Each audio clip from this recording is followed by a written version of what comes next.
Boa noite aos irmãos. É um prazer estar com todos aqui novamente. Estivemos aqui alguns sábados, um mês atrás mais ou menos, pregando para os irmãos no período da manhã, ou melhor, nos alimentando juntamente com os irmãos do pão vivo que o Senhor Deus nos trouxe naquele dia. E agora nós estamos aqui reunidos para iniciar uma semana de oração, uma semana de fidelidade. Nós não falaremos muito sobre dinheiro. Na verdade, eu acho que nós nem falaremos sobre dinheiro, irmãos. Mas nós falaremos sobre a verdadeira fidelidade. A verdadeira fidelidade a Deus. Aquela que vem do coração.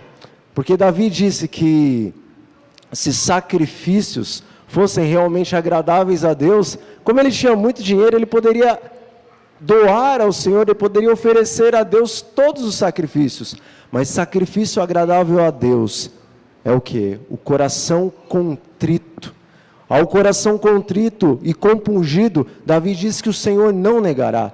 E nós vamos, pela graça de Deus, nessa semana, compreender o que é uma oferta de louvor, o que é ter um sacrifício aceitável ao nosso Deus. Eu peço que os irmãos estejam orando por essa semana de oração. Orem pelo pregador, orem pelos irmãos mesmos, orem pela igreja. Eu espero que ao final dessa semana, tanto os irmãos como eu, saiamos daqui reformados, reavivados. Saiamos daqui mais preparados para termos um encontro com Cristo. Essa não é mais uma semana de oração de um novo ano que já não está tão no início, mas ainda é o início de um novo ano. Nós sabemos que o Senhor Jesus está muito próximo de voltar. E Ele está nos dando uma oportunidade de iniciarmos uma semana de oração. Uma semana de reavivamento, uma semana de reforma. Para nos prepararmos para esse momento, o qual nós temos certeza, pelas Escrituras, que está muito próximo. Antes de nós iniciarmos, algumas poucas recomendações, mas sempre é bom repeti-las, porque é o muito falar, o muito repetir, que isso vai sendo associado pela nossa mente. Irmãos, nós estamos neste momento para adorar a Deus. Aqui da frente, como no outro sábado eu disse, eu vou estar adorando a Deus através das minhas palavras.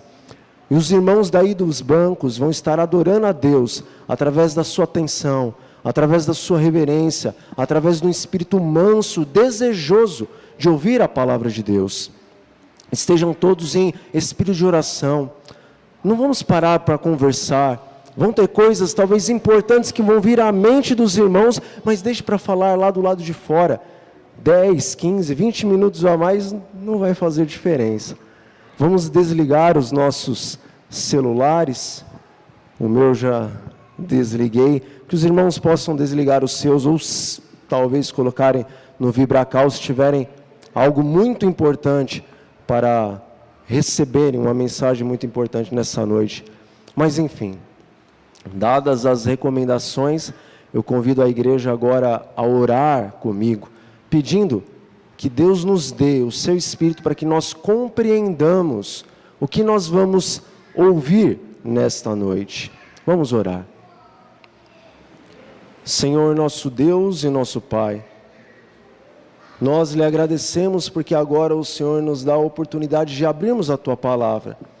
Agora o Senhor nos dá a oportunidade de explanarmos a Tua Palavra, o Teu conhecimento.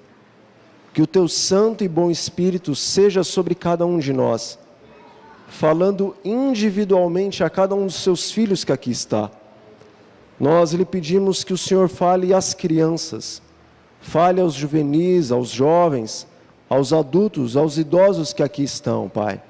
Que nessa semana o Senhor fale a todos nós e que nos dê um novo coração, uma nova mente, renovados e reavivados pelo poder da palavra, pelo poder do Teu Santo Espírito.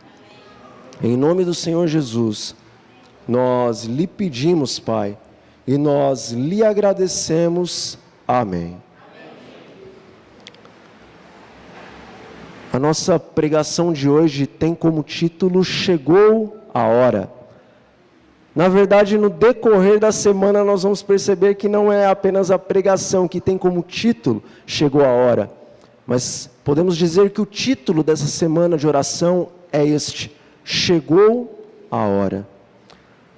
Hoje nós vamos falar um pouco sobre a preparação para o grande combate no qual nós estamos não prestes a entrar, mas já estamos adentrando. E eu convido os irmãos a abrirem as suas Bíblias no livro de Apocalipse, no capítulo 3.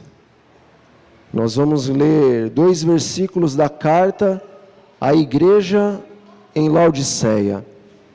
Apocalipse, capítulo 3, versículos 14 e 15. Apocalipse, capítulo 3, versículos 14 e 15. E a palavra de Deus diz assim: Ao anjo da igreja em Laodiceia escreve: Estas coisas diz o Amém, a testemunha fiel e verdadeira, o princípio da criação de Deus. Eu conheço as tuas obras, que nem és frio nem quente. Quem dera fosses frio ou quente. Bom, era uma vez um pato que desde os seus primeiros dias de vida, ele foi colocado juntamente com os gansos. E ali ele foi criado da mesma maneira como os gansos eram criados. A história diz que após alguns anos na companhia daqueles gansos, não sendo avisado de sua verdadeira natureza, aquele pato ele começou a sentir um ganso. Todavia, com o passar do tempo, ele começou a perceber alguma diferença entre ele e os seus companheiros. Ele ficou muito incomodado com isso e ele foi fazer algumas perguntas a um velho e sábio ganso daquele meio, daquela sua família de gansos. Então ele perguntou o seguinte para esse sábio ganso: Ora, por que os demais gansos voam tão majestosamente a cerca de 9.000 metros de altura e eu voo tão desengonçadamente a uma altura tão mediana? Ele também perguntou: por que os demais gansos eles andam com um porte tão imponente, impressionante, e eu ando de uma maneira desajeitada, embora eu tente me portar como eles, eu não consigo? E ele também perguntou: e por que os demais gansos fazem algo impressionante? Eles conseguem bater as asas e andar sobre as águas, e eu mal consigo mergulhar sobre as águas. O que acontece? Por que essa diferença tão grande entre eu e eles? E o velho e sábio ganso, ele foi muito direto, ele foi muito claro em sua resposta. Contudo, ele respondeu com muito amor àquele pequenino pato que estava agora fazendo esse questionamento. Ele disse: Meu filho, embora você tenha sido criado como um ganso, e todos sempre tenham te chamado de ganso, na verdade, você nasceu um pato. A sua estrutura física, a sua estrutura mental e a sua estrutura espiritual são de pato. E você está limitado a fazer as coisas que os patos fazem. Você nunca será um ganso a menos que você nasça como um ganso. A menos que você tenha uma estrutura física, mental e espiritual de ganso. Então, somente então, você estará apto a fazer as mesmas coisas que os gansos fazem. Irmãos, quando a pessoa ela é batizada na igreja adventista do sétimo dia, ela recebe o nome de cristão. E ela passa a ser alimentada com o mesmo alimento que os cristãos são alimentados com a palavra de Deus e também com o espírito de profecia. Então, com o passar dos anos, ela começa a se sentir um cristão, porque é alimentada como cristão, é chamada de cristão, está no meio dos cristãos. Então, no coração dela, ela é um cristão, ora. Todavia,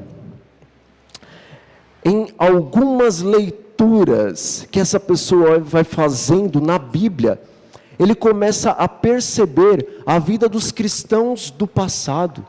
Então ele começa a ver uma diferença muito gritante entre ele e os cristãos da antiguidade. E então agora, ao consultar o mais antigo dos cristãos, ou na verdade ao consultar o próprio Cristo, ele descobre que, apesar dele sempre ter pensado que era um cristão, dele sempre ter sido chamado de cristão, ele nunca realmente foi cristão, mas até aquele momento ele foi um professo cristão.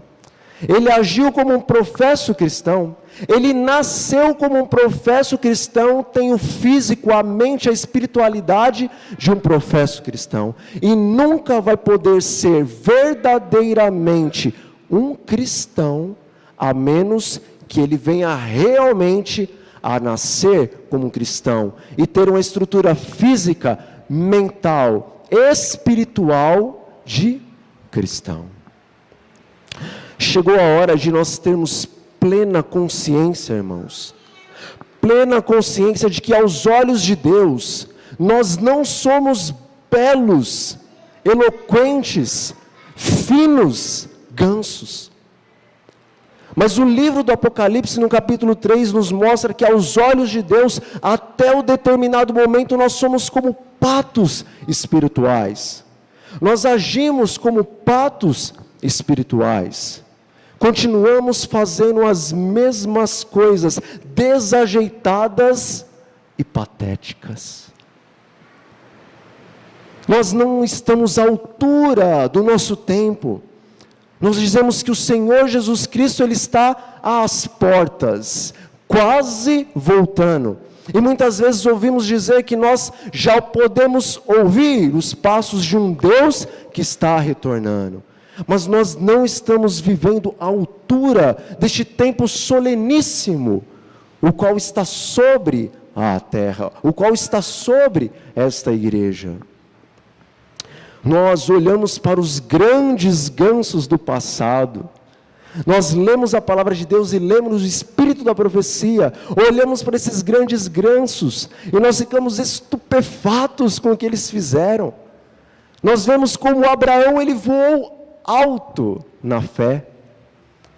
Nós vemos como Moisés, ele andou de maneira imponente, de maneira elegante, de maneira graciosa e ao mesmo tempo humilde e mansa entre os homens da sua época.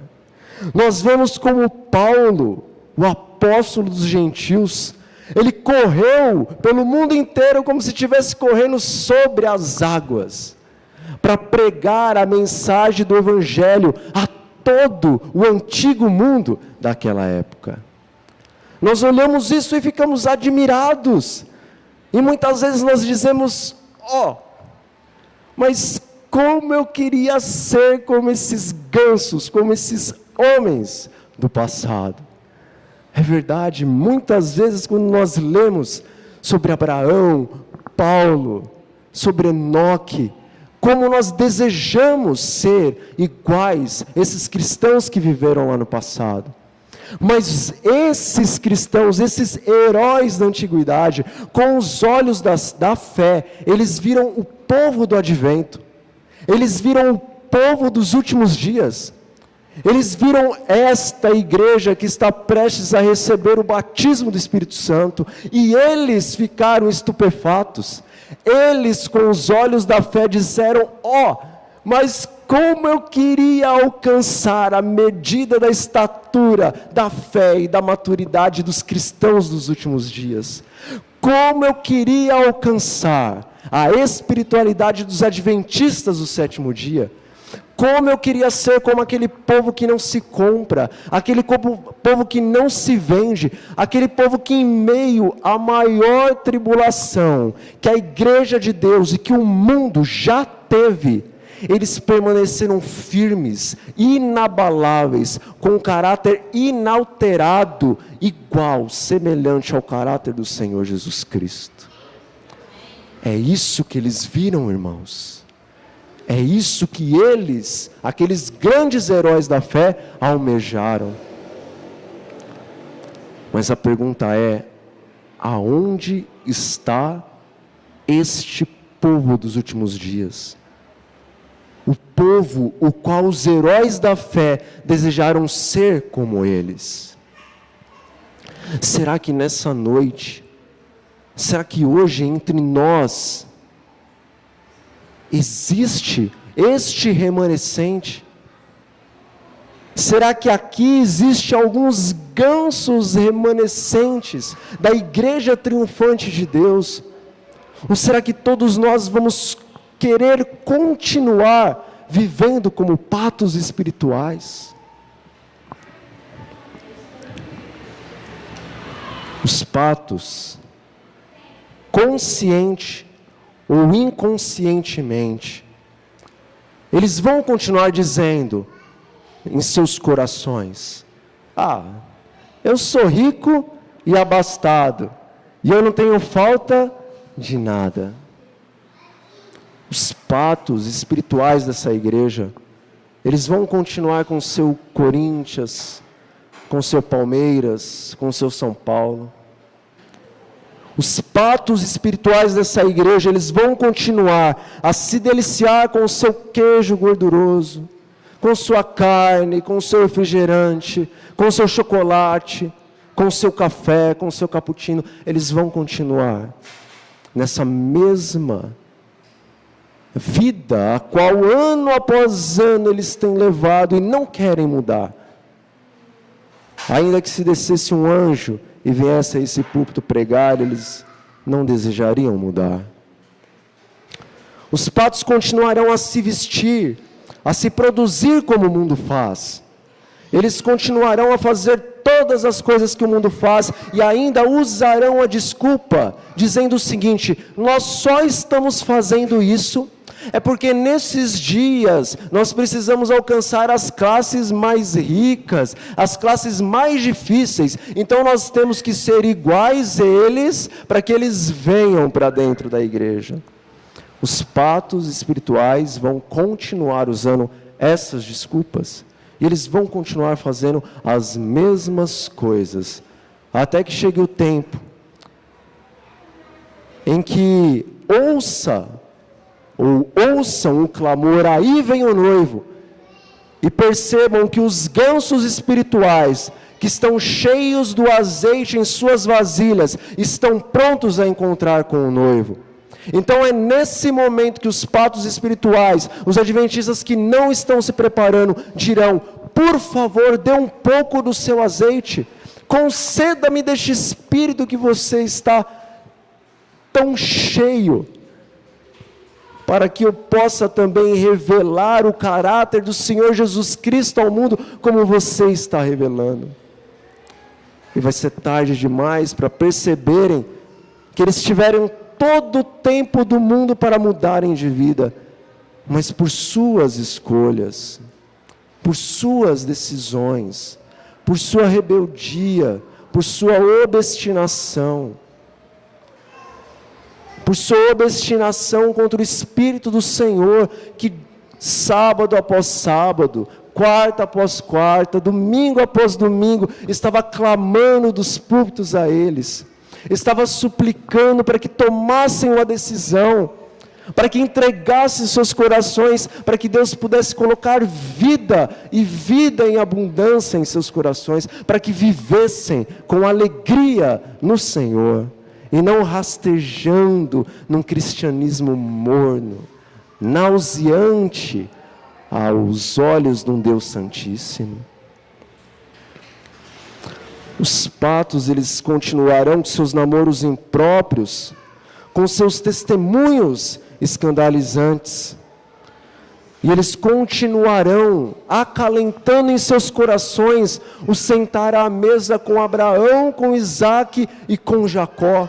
Assim como os judeus estão acalentando e estavam acalentando no período de Cristo. E será muito tarde quando eles perceberem que eles não vão sentar à mesa com os pais da fé, mas que estarão do lado de fora, com os cães e com os imundos. Por favor, irmãos, Deus clama ao seu coração, Deus clama ao meu coração, sai do sistema de Babilônia, toma uma decisão de ser adventista do sétimo dia. Deus tem uma bênção para você e para mim, a qual a sua mente, a minha mente, ainda não estão aptas a compreender. Está próximo, muito próximo desse presente ser concedido. Por favor, volte aos antigos marcos. Vale a pena ser adventista do sétimo dia. Chegou a hora, meus irmãos, chegou a hora de nós aceitarmos as advertências de um Deus que nos ama, o qual diz com os olhos marejados de lágrimas: ó, eu estou à porta e bato, por favor abra, porque se alguém abrir a porta eu vou entrar em sua casa, eu vou ceiar com você, eu vou sentar à mesa e ceiar com você. Está na hora de aceitarmos as advertências de um Deus que nos ama, que nos repreende só porque nos ama, diz a palavra do Senhor. Há um texto no Espírito de Profecia, o qual essa semana nós vamos lê-lo outras vezes e entendermos de várias maneiras o que ele significa, o que ele representa para os nossos dias. O texto ele diz o seguinte: é uma solene declaração que faço à igreja, de que nenhum entre 20 dos nomes que se encontram registrados nos livros da igreja está preparado para finalizar sua história terrestre, e acham-se tão verdadeiramente sem Deus e sem esperança no mundo, como o pecador comum. Professam servir a Deus, mas estão servindo mais fervorosamente a Mamon. Serviço Cristão, página 40 e 41. Irmãos, está na hora de fazermos uma avaliação pessoal, e muito séria, para os dias que nós estamos vivendo. Está na hora de nós sabermos verdadeiramente quais são os nossos mais profundos desejos. Quais são os nossos mais profundos anseios? O que nos motiva dia após dia? Será que os nossos mais profundos desejos é chegar em casa depois do serviço para passar 1 hora em frente ao Facebook? Ou será que os nossos mais profundos desejos é chegar do serviço para irmos ao Deus Todo-Poderoso, entrar ali na sala de bate-papo com o Altíssimo e sentirmos a sua glória repousando sobre as nossas vidas, nos santificando, nos moldando à imagem de Deus? Irmãos, não há bênção maior do que essa para você e para mim. Sermos santificados pelo Espírito de Deus dia após dia. Quais são os nossos mais profundos desejos? Será que os nossos mais profundos desejos e anseios é chegar a hora do almoço ou chegar a hora do lanche para nos enchermos de coisas que são lixo, que nos prejudicarão tão gravemente, física, mental e espiritualmente? Ou será que os nossos mais profundos desejos é ter um desjejum, um almoço e um jantar, o qual o Deus do universo, através do seu Espírito e dos seus anjos, podem chegar próximos de nós, estar nos olhando ali, fazer aquela refeição, e alegres, porque estamos nos alimentando como Ele pediu, enquanto os demônios se afastam, e ficam cheios de ira e de cólera, porque você e eu não queremos comer o que eles nos servem, mas Deus se alegra, porque você está fazendo a vontade dEle, se preparando para receber em plenitude o Espírito dEle. Quais são os teus e os meus mais profundos anseios? Chegar o final de semana para se divertir com os amigos, ou chegar o sábado para ir para a igreja, passar um dia na presença de Deus? Será que seja estudar, trabalhar, ganhar dinheiro para ser alguém na vida, subir na vida? Ou será que os nossos mais profundos anseios é ajudar alguém a realmente fazer a escolha de entrar na verdadeira vida? Só você, através do poder de Deus, pode responder isso, porque o coração é enganoso mais do que todas as coisas. Talvez você pense que os seus mais profundos anseios, e eu pense, são estar fazendo a vontade de Deus, e na verdade pode ser o contrário. Por isso fale com aquele que conhece o nosso coração melhor do que nós, e Ele nos mostrará, nos revelará o que vai nos nossos corações. E se nós percebermos, ou formos avisados por Deus, que o nosso coração é enganoso, então nós podemos dizer como Davi: cria, ó Deus, em mim o quê? Um novo coração, e coloque em mim um espírito inabalável. E aquele que não poupou o seu próprio filho, mas antes o deu para salvá-lo e para me salvar, você acha que Ele vai negar alguma coisa? Você acha que Ele vai negar um novo coração e uma nova mente para você e eu glorificarmos a Ele? Para você e eu glorificarmos o Filho dEle, que fez tal sacrifício por nós? Não, não vai negar um novo coração e uma nova mente. Irmãos, chegou a hora do grande conflito. Antes era só um sonho, mas agora é uma realidade. Os exércitos das trevas e os exércitos da luz verdadeiramente vão se degladiar nesses últimos dias, como nunca antes se degladiaram. Você e eu somos escolhidos para sermos os soldados de Cristo. O Senhor, através deste pequenino povo, vai vencer os exércitos midianitas, dos amalequitas e de todos os povos do Oriente, de toda a terra, que virá marchando contra Deus sobre os seus exércitos. E o Senhor nos salvará. Chegou a hora, meus irmãos. A hora é agora. Os 4 anjos de Apocalipse 7, capítulo 3, ou seja, os anjos no mundo inteiro, nos 4 pontos cardeais, norte, sul, leste e oeste, eles estão segurando os ventos, eles estão segurando as guerras, por um único motivo. O único motivo pelo qual os anjos estão segurando neste momento as guerras, é porque o mundo já está preparado para aceitar a marca da besta. As pessoas que se encontram nas outras denominações ou no mundo, que vão vir de Babilônia e do mundo para esta igreja, elas já estão preparadas para receber o Evangelho eterno.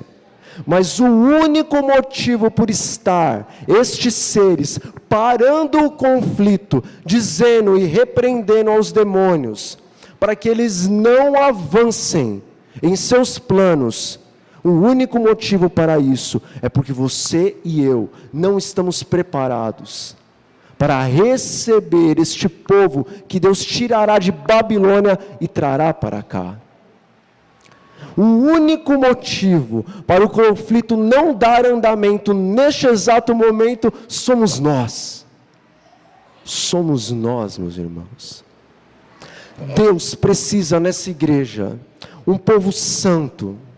Deus precisa selar um povo nessa igreja, um povo que vai representar o seu caráter diante do mundo e diante de todo o universo. Deus precisa derramar o Espírito Santo dele em toda a plenitude sobre um povo especial desta igreja, do seu Israel espiritual. E ele está esperando isso. Mas ele não vai esperar por muito tempo. Homens e mulheres nesta igreja ao redor de todo mundo, eles estão clamando, eles estão suplicando. Homens e mulheres da igreja adventista do sétimo dia em todo o mundo, eles estão pela manhã, pela tarde, pela noite, chorando e dizendo: Senhor, por favor, manda-nos o Espírito.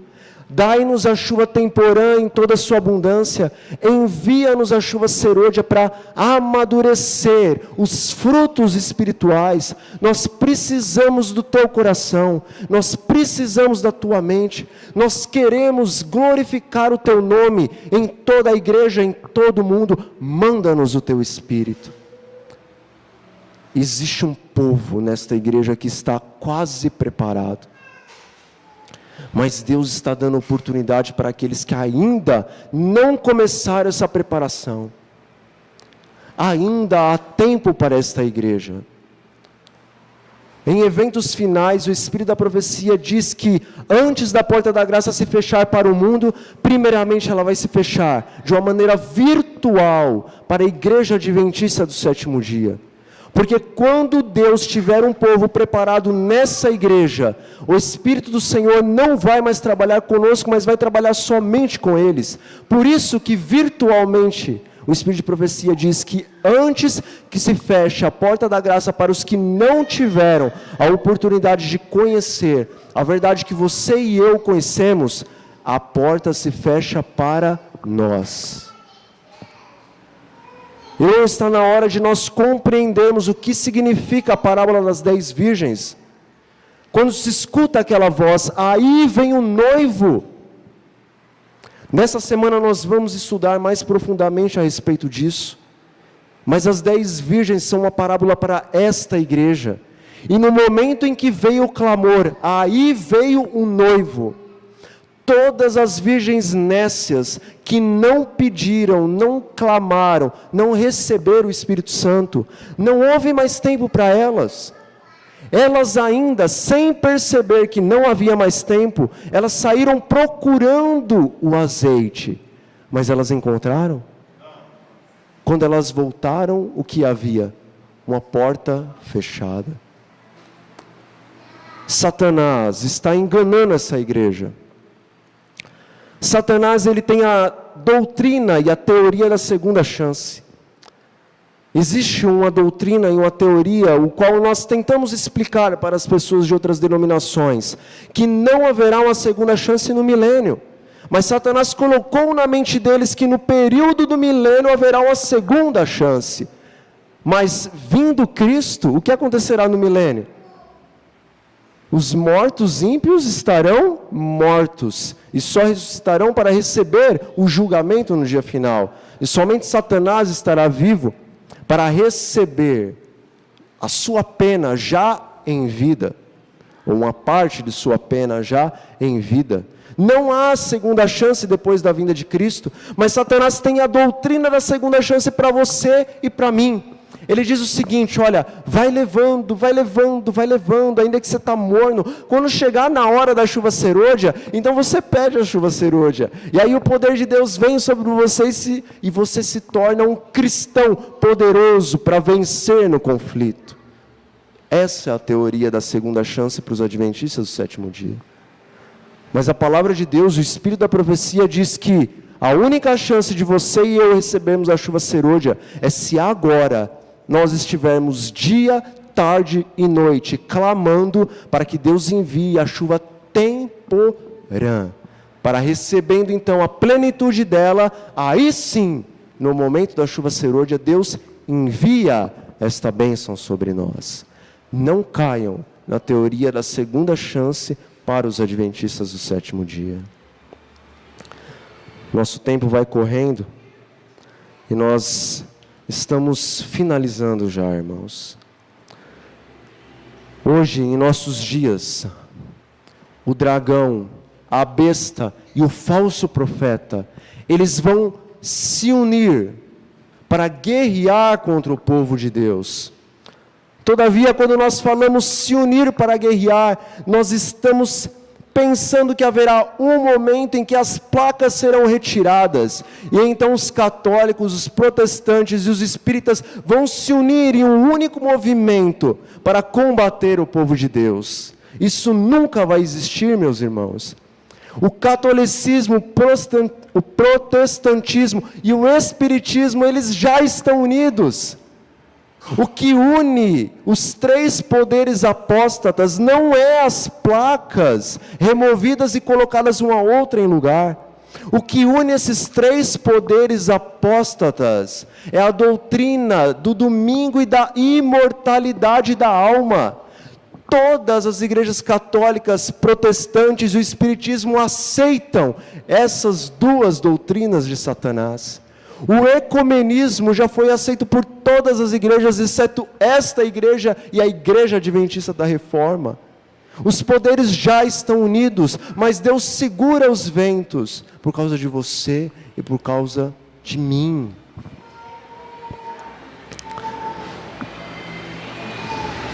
Hoje o Senhor está nos convocando a uma reforma e a um reavivamento.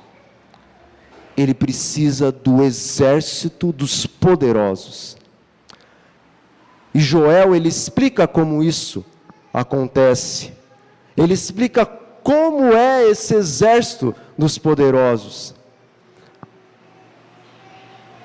Joel diz assim: como a alva por sobre os montes, assim se difunde um povo grande e poderoso, o qual desde o tempo antigo nunca existiu, nem depois dele haverá outro, pelos anos adiante.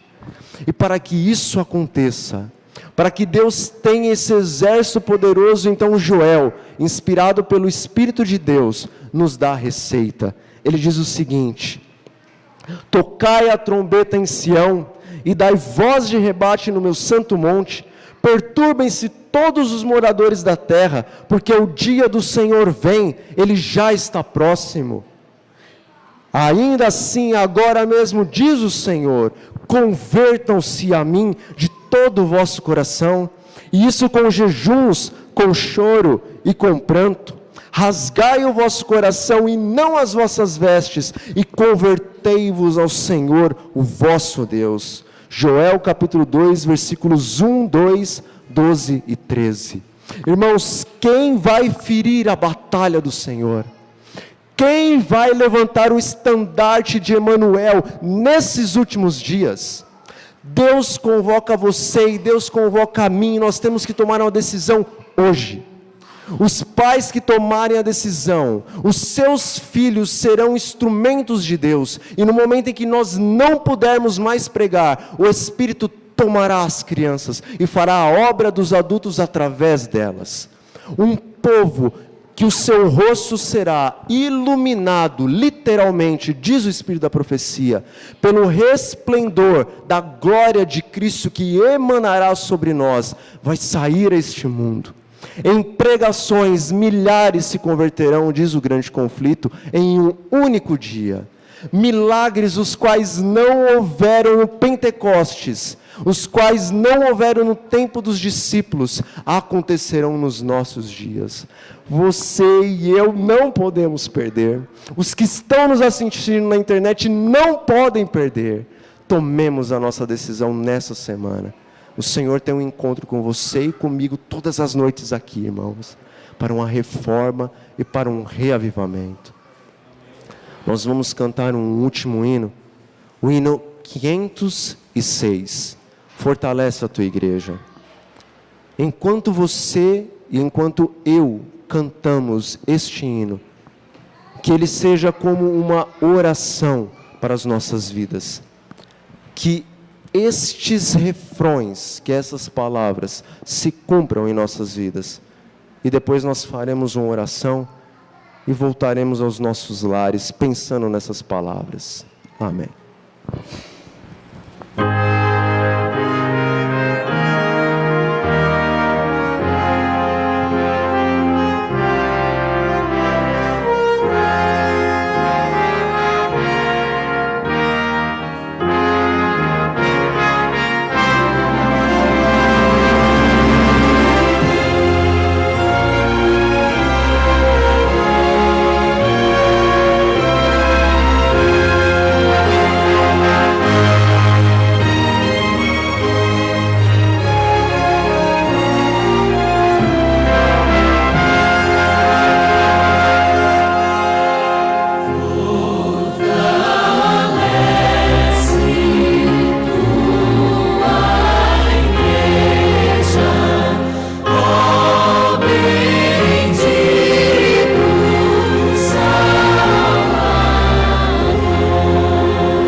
Oremos. Senhor nosso Deus e nosso Pai, graças nós lhe damos porque o Senhor nos chamou das trevas para a tua maravilhosa luz. Senhor nosso Deus, nós lhe agradecemos por conhecermos a verdade presente. E agora nós nos colocamos aqui pedindo uma reforma e um reavivamento, tendo como base o Espírito Santo do Senhor. Faça-nos novos homens e também novas mulheres, assim como novas crianças e jovens, Pai.